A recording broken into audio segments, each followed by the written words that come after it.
திமுக ஒருங்கிணைப்பு குழு பணிகளை முதலமைச்சர் மு.க.ஸ்டாலின் அமெரிக்காவிலிருந்து காணொலி காட்சி வாயிலாக ஆலோசனையில் ஈடுபட்டிருக்கிறார். அமெரிக்காவிலிருந்து காணொலி மூலமாக திமுக ஒருங்கிணைப்பு குழுவுடன் முதலமைச்சர் மு.க.ஸ்டாலின் ஆலோசனையில் ஈடுபட்டு வருகிறார். தொழில் முதலீடுகளை ஈர்க்க முதல்வர் மு.க.ஸ்டாலின் அமெரிக்காவில் சுற்றுப்பயணம் மேற்கொண்டு வரும் சூழலில் காணொலி வாயிலாக அவர் ஆலோசனையில் ஈடுபட்டிருக்கிறார். 2026 சட்டமன்ற தேர்தல் தொடர்பாக திமுக ஒருங்கிணைப்பு குழுவுடன் முதலமைச்சர் மு.க.ஸ்டாலின் அமெரிக்காவிலிருந்து காணொலி காட்சி வாயிலாக ஆலோசனையில் ஈடுபட்டிருக்கிறார்.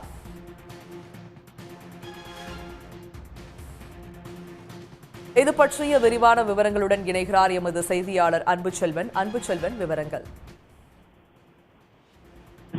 அரசுமுறை பயணமாக அமெரிக்கா சென்றிருக்கக்கூடிய முதலமைச்சர் முதலீடுகளை ஈர்ப்பதற்காக பல்வேறு நிகழ்வுகளில் பங்கேற்றுக் கொண்டிருக்கிறார்.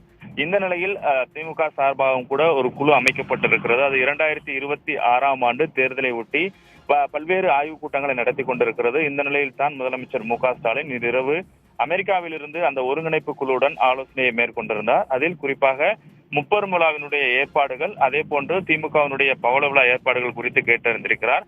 மாநிலம் முழுவதும் நடைபெற்று வரக்கூடிய உறுப்பினர் கூட்டங்கள், சுவரொட்டி விளம்பரங்கள், கொடியேற்ற நிகழ்ச்சிகள் குறித்தும் கட்சியினுடைய பணிகள் எவ்வாறு நடைபெற்றுக் கொண்டிருக்கிறதையும் கேட்டறிந்திருக்கிறார். இதனோடு முக்கியமாக பவள விழாவை ஒட்டி கட்சியினுடைய வீடுகள், அலுவலகங்கள், வணிக வளாகங்களில் கொடிகளை பறக்கவிட வேண்டும் என்றும் அவர் அறிவுறுத்தியிருக்கிறார். மேலும் கையெழுத்தாகும் முதலீடுகள் குறித்து ஒருங்கிணைப்பு குழுவுடன் தகவல்களை பகிர்ந்து கொண்டிருக்கிறார். குறிப்பாக தமிழ்நாட்டினுடைய முதலீடுகளை ஈர்ப்பதற்காக தொடர்ந்து விளையாட்டு பயணங்கள் மட்டுமல்லாது உலக முதலீட்டாளர் மாநாடுகளையும் நடத்தி வரக்கூடிய நிலையில் தான் இந்த பயணம் மிக முக்கியமானது என்பதையும் அறிவுறுத்தியிருக்கிறார். இதனோடு அமெரிக்க வாழ் தமிழர்கள் அளித்த வரவேற்பு பற்றியும் முதலீட்டாளர்களுக்கு தமிழ்நாட்டில் நடைபெறக்கூடிய ஆட்சி பற்றி தெரிந்திருப்பதாக மகிழ்ச்சியை அந்த காணொலி காட்சி மூலமாக அந்த ஆலோசனை கூட்டத்தின் போது தெரிவித்திருக்கிறார்.